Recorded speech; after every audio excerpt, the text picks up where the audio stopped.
Hi friends, అందరికీ good evening. అందరు dinner చేశారా? మేము ఇప్పుడే చేస్తున్నాము. నాకైతే పిల్లగాళ్ళ మీద అసలు ఇప్పుడైతే మస్తు పిచ్చి లేస్తుంది. వాళ్ళ మీద కోపం బాగా వస్తుంది. నాకు అట్లా చేసిన కష్టం వేస్ట్ చేస్తే పిచ్చి కోపం వస్తుంది. అస్సలు మంచిగా అనిపించదు, మనసు నిమ్మలంగానే ఉండదు. నేను తిన్నారు కావచ్చు అనుకొని నేను బియ్యం చాలా పెట్టిన, అన్నం లేదు కదా అని.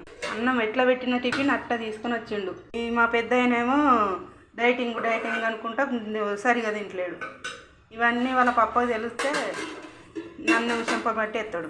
చూడండి, అన్నం లేదనుకొని బియ్యం చాలా పెట్టిన. ఇది మార్నింగ్ వండిన అన్నం కొంచెం చల్లగా ఉంటే నేను వేసుకున్నా.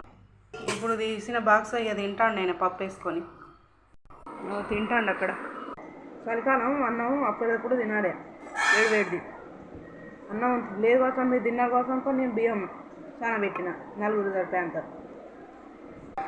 పప్పకు ఆమ్లెట్ వేయాలట. వచ్చేసరికి 6 పైసలు తీసుకోబో 2 కోట్లు తిన్నాక గిన్నెలు ఇట్లా తోయినాక ఆమ్లెట్ వేసి పెడతా వచ్చేసరికి.